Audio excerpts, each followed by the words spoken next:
Hi guys, कैसे हो आप लोग। मेरा नाम है प्रशांत जैन और आज ये जो वीडियो है, इस वीडियो के अंदर मैं आप लोगों को दोस्तों कुछ ऐसी चीजें बताऊंगा जो पार्ट ऑफ फास्ट कैलकुलेशन होती है। आप लोग पूछते हो कि सर क्या सीक्रेट होता है फास्ट कैलकुलेशन का।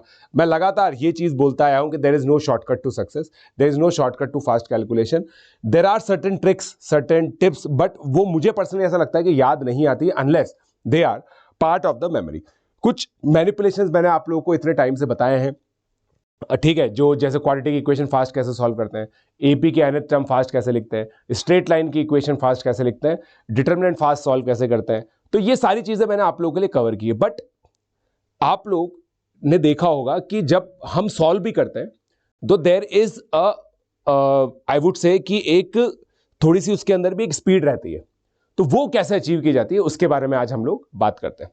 तो देखो दोस्तों, जैसा मैं आप लोगों को बोलता हूं कि देयर इज नो सीक्रेट, मतलब एक्चुअली सीक्रेट नहीं है, इट इज अबाउट प्रैक्टिस। तो देखो आपको क्या क्या चीजें याद होनी चाहिए वो मैं आप लोगों को बता देता हूं दोस्तों।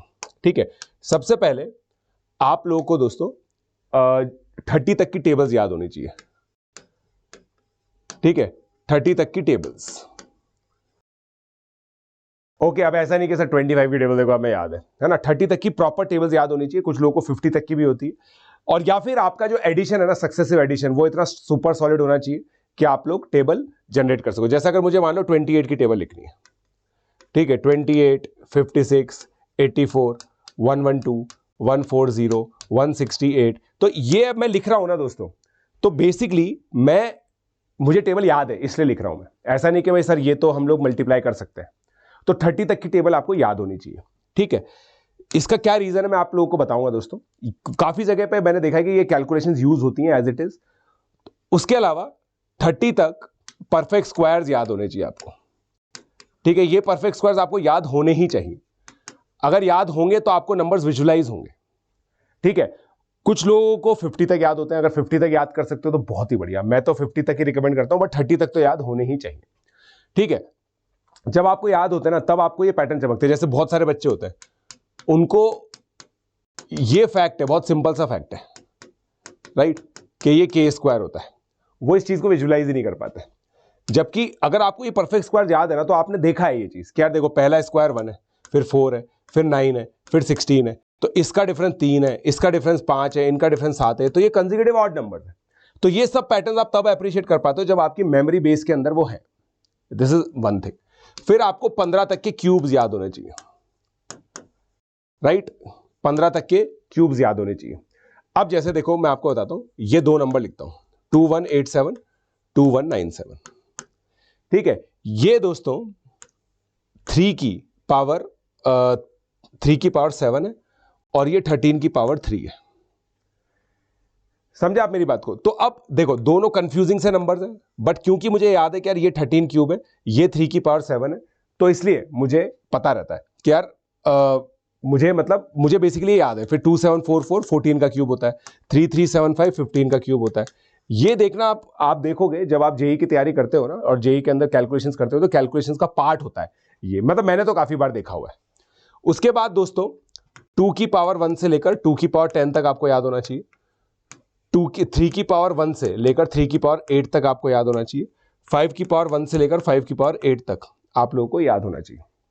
जहां पे जब ये बाइनोमियल के क्वेश्चंस आते हैं ना, जैसे मेरे को 15C5 निकालना है, ठीक है, तो ये बेसिकली देखो दोस्तों ऐसे होता है, 15 into 14 into 13 into 12 into 11 upon 5 into 4 into 3 into 2 into 1। अब मुझे क्योंकि 10 तक के फैक्टोरियल याद है, तो मुझे ये दिख रहा है कि यार ये है ना बेसिकली 120 है, तो मैं 120 को ऐसे काटूंगा कि भाई ये है तो ये 10 है। फिर ये देखो 3, यहां पे 2, यहां पे 7। तो अब मेरा दिमाग कैसे चलता है कि भाई मैं इसको 21 इंटू 13 इंटू 11 कर दूं, फिर ये 143 होता है, 143 इंटू 21। तो इस तरह से आप कुछ कैलकुलेशंस करो। तो अब ये कैलकुलेशन की प्रैक्टिस डेली बेसिस पे करोगे ना तो बहुत अच्छी बात है। बट अब यहां पे भी देखो कुछ चीजें याद है, जैसे 10C4 210 होता है, 10C5 252 होता है, 10C3 120 होता है। ये सब वैल्यूज मुझे याद है, इसीलिए जो कैलकुलेशंस होती है ना उसमें काफी स्पीड आती है। अब आप बोलोगे सर ये याद क्यों कैसे होती है। भाई देखो, आप पहली बार तो एक बार तो किसी चार्ट पेपर पे लिख करके रख लो इनको, जो मैंने ये बोला है, 30 तक की टेबल, 30 तक के परफेक्ट स्क्वायर, 2 की पावर 1 से 2 की पावर 10, 3 की पावर 1 से 3 की पावर 8, 5 की पावर 1 से 5 की पावर 8, 15 तक के क्यूब, ये लिख करके रख लो। और बाकी फिर है ना, आप यूज करो इनको। आप डेली बेसिस पर 20-25 क्वेश्चन कैलकुलेशन के करोगे ना, तो आपका आराम से क्वेश्चन, मतलब आप आराम से कर पाओगे। और बहुत सारी वेबसाइट्स होती हैं जहां से आप प्रैक्टिस कर सकते हो। मैं रेगुलरली बोलता हूं दोस्तों, इस तरह की प्रैक्टिस बहुत ज्यादा इंपॉर्टेंट होती है, और यही आपकी जो कैलकुलेशन है ना उसमें योगदान देगा। क्योंकि देखो मैथमेटिक्स के अंदर क्या होता है ना, ये होता है कॉन्सेप्ट, और ये होता है प्लस माइनस डिवाइड मल्टीप्लाई। अब हम क्या है ना, हमेशा यही इसी पे बात करते रहते हैं। क्वाड्रेटिक इक्वेशन कैसे करें, सीक्वेंस एंड सीरीज कैसे करें, एप्लीकेशन ऑफ डेरिवेटिव्स कैसे करें, इनडेफिनेट इंटीग्रेशन कैसे करें, डेफिनेट इंटीग्रेशन कैसे करें। तो यहां पे तो आप लोग बात करते हो, मगर यहां पे बात नहीं करते हो। तो ये जो चीज है ना दोस्तों, क्योंकि हर क्वेश्चन के अंदर प्रैक्टिस हो ही रही है, इसीलिए मैं बच्चों को बोलता हूं हर एक क्वेश्चन है ना आप पूरा एंड तक सॉल्व किया करो। और वहां पे devil lies in the detail, जो क्वेश्चंस के अंदर कैलकुलेशन है, उन कैलकुलेशन को कैसे फास्ट किया जाता है, ये सब चीजें सोचा करो, पूछा करो। ठीक है। सो आई होप गाइज आप लोगों को पता चला। बाकी आप लोग अगर मेरे साथ पढ़ोगे तो ये सब चीजें इंप्लिसिट रहेंगी, मेरे को कैलकुलेशन करते हुए देखोगे, आप इंस्पायर होगे, आप खुद उन कैलकुलेशन मेथड्स को अक्वायर करने की कोशिश करोगे। मेरे जो लर्नर्स हैं वो काफी ज्यादा इस चीज पे फोकस करते हैं, इस चीज को अपनाने की कोशिश करते हैं।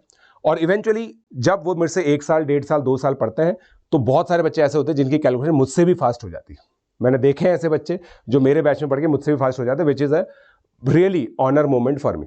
तो डिस्क्रिप्शन में दोस्तों लिंक अवेलेबल है। अगर आप निम्बस बैचेस के अंदर जुड़ना चाहते हैं, मेरे बैचेस में पढ़ना चाहते हैं, अभी 10th में है, 11th के अंदर अपनी सीट बुक करना चाहते हैं, तो डिस्क्रिप्शन में फॉर्म अवेलेबल है, उस फॉर्म को भर लो ताकि आप लोग मेरे बैचेस के अंदर आ सको।